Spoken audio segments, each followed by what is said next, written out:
मैं हूं मेहताब चिश्ती और हम पढ़ रहे हैं फिलॉसफी ऑफ लॉ यानी कि कानून का फ़लसफ़ा।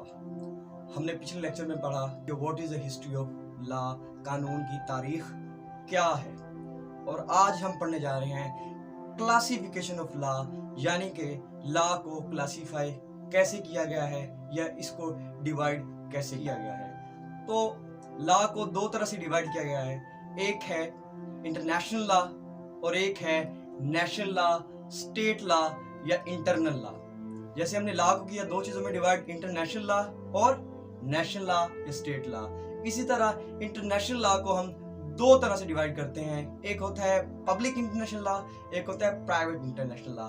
जब भी वर्ड पब्लिक आता है तो हमें पता है पब्लिक जो है वो कंसर्न करता है लोगों के साथ जो चीज़ मुंसलिक होती है हम उसे कहते हैं पब्लिक, और जो प्राइवेट होता है वो उन लोगों के साथ होता है जो क्या होते हैं, एक फर्द होता है या एक इंडिविजुअल के साथ हम क्या इस्तेमाल करते हैं, प्राइवेट। अब पब्लिक इंटरनेशनल लॉ में ये होता है, ये वो इंटरनेशनल लॉ है जब दो स्टेट्स के दरमियान कोई डिस्प्यूट होता है, कोई झगड़ा होता है या कोई भी मसला होता है तो उसको international level ICJ international court of justice में उसको हल किया जाता है। जैसे अभी कुलभूषण यादव का केस था, पाकिस्तान और इंडिया के दरमियान था और उसे ICJ में उसको रिजॉल्व किया जा रहा है। तो ये क्या है, ये इंटरनेशनल पब्लिक लॉ है। अब हम आते हैं private international law. Private international law ये होता है, एक फर्द USA से है, एक चाइना से है और वो अपने दरमियान एक कॉन्ट्रैक्ट साइन करते हैं रशिया में जाकर। तो उनके दरमियान कुछ झगड़ा हो जाता है या कोई मसला हो जाता है, तो अब ना USA का वहां पर लॉ इंप्लीमेंट है, ना चाइना का, ना रशिया का। अब इसको रिजॉल्व करने के लिए, क्योंकि ये इंडिविजुअल्स का मामला है, प्राइवेट मामला है, तो यहाँ का इस्तेमाल होगा प्राइवेट इंटरनेशनल लॉ। या मिसाल के तौर पर एक मुल्क का बंदा किसी दूसरे मुल्क की बंदी से शादी करता है और वो किसी तीसरे मुल्क में चले जाते हैं और उनकी कुछ डिस्प्यूट्स हो जाते हैं, कोई मसला हो जाता है, तो अब उसे इंटरनेशनल प्राइवेट लॉ के मुताबिक सॉल्व किया जाएगा। अब हम आते हैं इंटरनेशनल लॉ के बिल्कुल ऑपोजिट है स्टेट लॉ या नेशनल लॉ, जो with in boundaries of state होता है। अब हम इनको करते हैं तीन तरह से डिवाइड, एक होता है प्राइवेट लॉ, एक होता है पब्लिक लॉ और एक होता है प्रोसीजर लॉ। अब देखिए जैसे पिछले में हमने पढ़ा इंटरनेशनल लॉ में पब्लिक और प्राइवेट, इसी तरह नेशनल लॉ में एक होता है पब्लिक जो रिलेटेड टू पब्लिक जो कि लोगों से रिलेटेड होता है, और एक होता है प्राइवेट जो कि सिर्फ एक इंडिविजुअल से रिलेटेड होता है, और एक होता है प्रोसीजर कि किस प्रोसेस के जरिए कोई चीज हुई है। जो पब्लिक स्टेट लॉ है उसकी होती हैं 5 इकसाम। पहला होता है कॉन्स्टिट्यूशनल, दूसरा एडमिनिस्ट्रेटिव लॉ, तीसरा criminal law, labour law and tax law. ये 5 किसकी मिसाल हैं, ये पब्लिक लॉ है, रिलेटेड टू पब्लिक हैं। अब प्राइवेट क्या आते हैं, प्राइवेट की मुख्तलिफ इकसाम है जिसमें हम पढ़ेंगे family law, contract law and property law.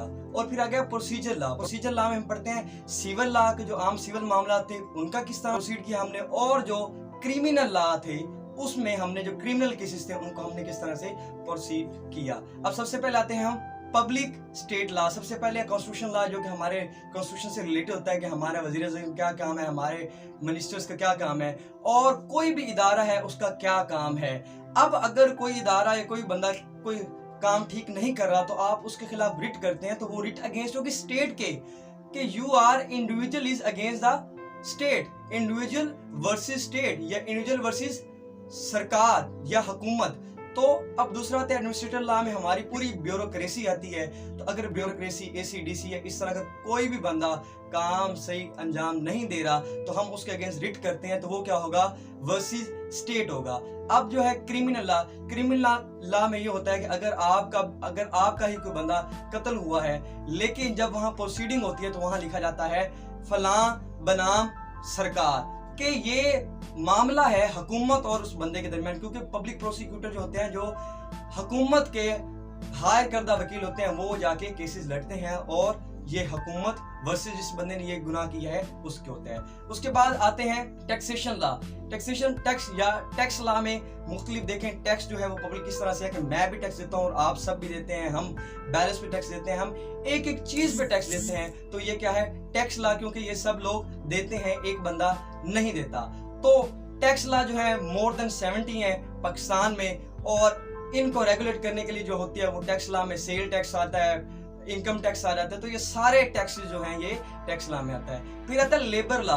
Labours की जितनी भी चीजें हैं वो आती है लेबर्स लॉ में। अगर उनकी वेजेस जो है हम चीजें पे करते हैं, पेड करते हैं, अगर उसमें कोई इशू है तो उसके ऊपर बना हुआ है, जैसे अब चाइल्ड लेबर को खत्म करो, इसके ऊपर बड़ी कंपेन चल रही है, तो ये सारे किस में आएंगे, लेबर लॉ में। अब हम आगे आते हैं प्राइवेट लॉ में। प्राइवेट लॉ के हमने पढ़ा family law, contract law, property law. Contract law में ये होता है कि एक इंडिविजुअल दूसरे इंडिविजुअल से कॉन्ट्रैक्ट करता है, अगर उस कॉन्ट्रैक्ट में वो कोई हेरा फेरी करते हैं तो एक क्लेम कर सकते हैं दूसरे बंदे के ऊपर, तो हम इसे क्या कहते हैं, ये कॉन्ट्रैक्ट लॉ है। फिर आता है प्रॉपर्टी लॉ कि एक बंदा दूसरे को प्रॉपर्टी बेचता है या दूसरे से प्रॉपर्टी खरीदता है। तो जब प्रॉपर्टी उन्होंने खरीदी या लेन देन किया, तो अगर एक बंदा दूसरे बंदे से धोखा करता है या कोई डिस्प्यूट हो जाता है, तो इसको रिजोल्व करने के लिए जो आता है वो आता है property law. Family law, family law related to family, individual की फैमिली होगी, अगर उसके दरमियान फैमिली में कोई इश्यूज है, किसी किस्म का इशू है, तो वो किस में आएगा, फैमिली लॉ में। अब हम लास्ट पर जा रहे हैं, प्रोसीजर लॉ। उसकी दो टाइप्स हैं, एक क्या है, सिविल लॉ, दूसरा है क्रिमिनल लॉ। सिविल लॉ में ये होता है कि एक बंदा दावा करता है किसी के ऊपर, किसने मेरा क्लेम करता है, किसने ये किया है। अब वो चीज है, वो बंदा जो दूसरा बंदा है वो जवाबी दारा देता है, फिर वो जज के साथ जाते हैं और फिर वो वहां जाके आगे प्रोसीड करता है और कुछ अर्से के बाद फैसला हो जाता है। क्रिमिनल लॉ में एक जो बंदा है उसको लगाया जाता है कि इस बंदे ने ये गुनाह किया, ये कत्ल किया है, तो अगर उसके ऊपर साबित हो जाता है तो उसे, जैसे कि डेफिनेशन के मुताबिक है, command of sovereign back by sanction, कि फिर उसको सजा दी जाती है। तो आज के लेक्चर में हमने पढ़ा कि लॉ को क्लासिफाई करते हैं दो तरह से, एक होता है इंटरनेशनल लॉ और एक होता है स्टेट लॉ। इंटरनेशनल लॉ को दो तरह से करते हैं, एक होता है पब्लिक लॉ, एक होता है प्राइवेट लॉ। अब जो स्टेट लॉ है उसको हम तरह से करते हैं, पब्लिक लॉ, प्राइवेट लॉ और प्रोसीजर लॉ। जुड़े रहिए, अगले लेक्चर में हम आते हैं मजीद चीजों के साथ।